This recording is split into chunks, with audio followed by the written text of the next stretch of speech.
Hello বন্ধুরা, পেটুক পুরাণের কিচেনে তোমাদের সবাইকে স্বাগত। প্রচুর সবজি টবজি দেখে ভাবছো আজকে বোধহয় সবজি রান্না করব। না, আজকে রান্না করব মাছ। এটা নিয়ে নিয়েছি ভেটকি মাছ 4 পিস, নুন আর হলুদ দিয়ে মাখিয়ে রেখেছি। তার সঙ্গে নিয়ে নিয়েছি শীতের সবজি কিছু, আছে ফুলকপি, গাজর, টমেটো। আর বলতেই পারো যে এতগুলো সবজি যখন রয়েছে তখন আলু কেন? বাঙালির মাছ রান্না একটু আলু না পড়লে হয়, সেই জন্য আলুও নিয়ে নিয়েছি একটা ছোট্ট। তার সঙ্গে নিয়েছি এখানে ধনেপাতা আর কাঁচা লঙ্কা। আজকে এই মাছ রান্নায় কোনো গুঁড়ো লঙ্কা পড়বে না। এখানে রয়েছে 1 টিস্পুন করে নুন আর হলুদ, দুটোই 1 টিস্পুন। 1 টিস্পুন ভাজা জিরে গুঁড়ো। জিরেটাকে হালকা করে একটুখানি ভেজে নিয়ে তারপরে ওটা যদি গুঁড়ো করে রেখে দেওয়া হয় তাহলে ভীষণ সুন্দর স্বাদ আসে রান্নায়। যাই হোক, এখানে কড়াই গরম হয়ে গেছে, আমি একটু তেল দিয়ে নিচ্ছি। প্রথমেই মাছটা ভাজতে হবে। চেষ্টা করব যে এই যে যেই তেলটা দিচ্ছি সেটাতে মাছ ভাজা এবং পুরো রান্না পুরোটাই হয়ে যায়। সেই জন্য আমি এখানে 2 টেবিল স্পুন মতন তেল দিয়ে নিলাম। কড়াইটা আগে থেকে গরম, সেই জন্য তেলটা একটু স্প্রেড করে আছে। তেলে ধোয়া ওঠা শুরু হয়ে গেছে, দেখতে পাচ্ছ। সেই জন্য মাছটা আমি এক এক করে দিয়ে দেবো ভাজার জন্য। খুব বেশি ভাজবো না, জাস্ট এপিট ওপিট করে একটু ভেজে নিলেই হয়ে যাবে। কারণ এই মাছটা হচ্ছে নরম মাছ, ভেটকি মাছ খুব নরম মাছ, এটাকে খুব বেশি ভাজার প্রয়োজন পড়ে না। মাছটা ভাজা হয়ে গেছে, এপিট ওপিট করে হালকা একটু লাল লাল মতন হয়েছে। তো এর বেশি আমরা মাছ ভাজবো না। মাছটা তুলে নিচ্ছি।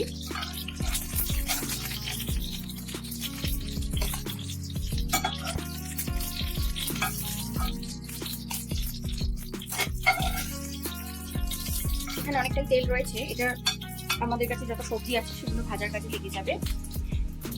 আরেকটা ইনগ্রেডিয়েন্ট আমি যেটা বলতে ভুলে গেছিলাম, সেটা হচ্ছে জিরে, সাদা জিরে 1 টিস্পুন। আমি আজকে যত মশলা, গোটা মশলা বা গুঁড়ো মশলা যা কিছু নিয়েছি সব 1 টিস্পুন করে। তো এটাও নিয়ে নিলাম 1 টিস্পুন। এটা একটু নাড়াচাড়া করেই, এখন খুব বেশি এটা ভাজবো না কারণ এটা সবজি ভাজার সঙ্গে সঙ্গে আরো বেশি ভাজা হয়ে যাবে। প্রথমেই দিয়ে দেবো ফুলকপি।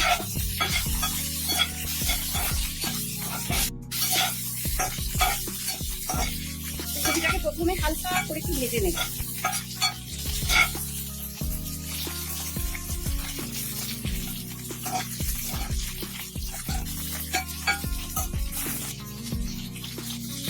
ফুলকপির গায়ে ভাজা ভাজা লাল লাল একটা রং ধরে গেছে, হালকা করে ভাজা ভাজা হয়েছে। এইবারে আমি আলু আর গাজরটাও সঙ্গে দিয়ে দেবো।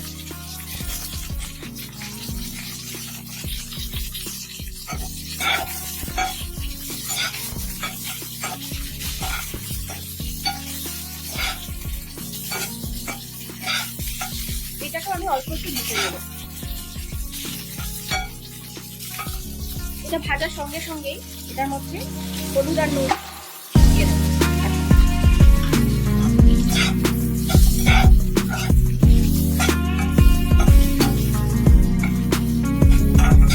সবকিছু একসঙ্গে দিয়ে জাস্ট 1 মিনিট মতন একটু ভেজে নেব।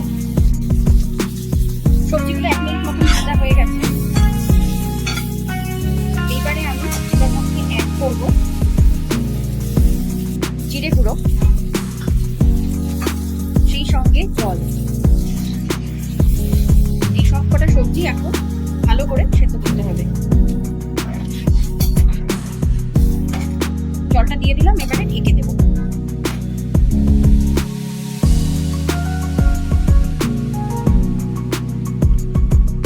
সবজিগুলো খুব সুন্দরভাবে সেদ্ধ হয়ে গেছে।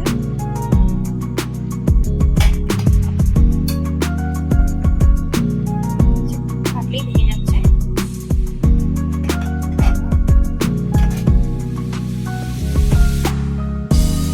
সুন্দর একটা ডাঁটালি ঝোল হয়েছে। এইবারে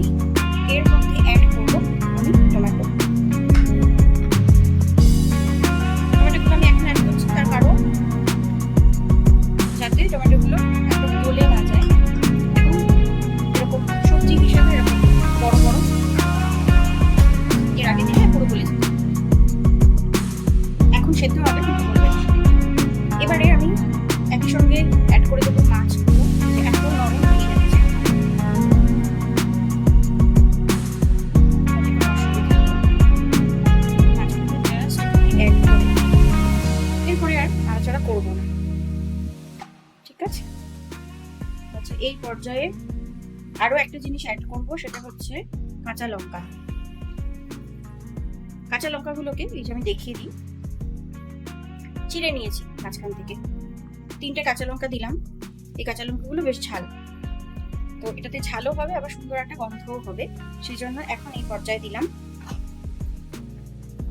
দিয়ে আবার এটাকে ঢেকে রাখবো, ঢেকে 5 থেকে 10 মিনিট রান্না করব। আমাদের মাছের ঝোল রেডি। সবকিছু খুব সুন্দরভাবে সেদ্ধ হয়ে গেছে, এই যে একদম জাস্ট ছোঁয়ালেই কেটে যাচ্ছে।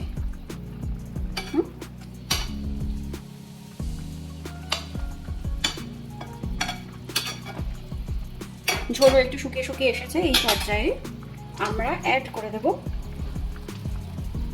ধনেপাতা।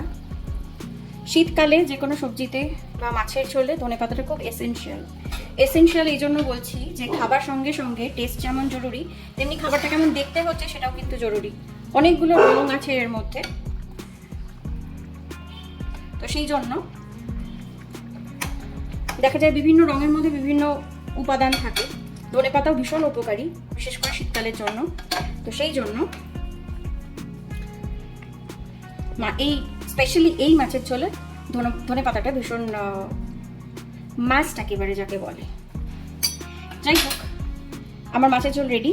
এবার তোমরা এই মাছের ঝোলটা দেখে, খুব বেশি কঠিন নয়, একটু সময় নিয়ে আমি বানালাম ঠিকই, কিন্তু খুব জলদি হয়ে যাচ্ছে। এটা দেখে তোমরা বানাও, বানিয়ে তারপরে বলো যে মাছের ঝোলটা মায়ের হাতে মাছের ঝোলের মতন হলো কিনা, কমেন্টে জানাও। সাবস্ক্রাইব করতে ভুলো না আমার চ্যানেলটা, বেল বাটনটা অবশ্যই প্রেস করে নিও, কারণ এর পরের ভিডিওগুলো তোমাদের খুবই দরকার হবে। এরকমই চটজলদি রেসিপি নিয়ে আবার আসবো। Thank you very much, keep watching.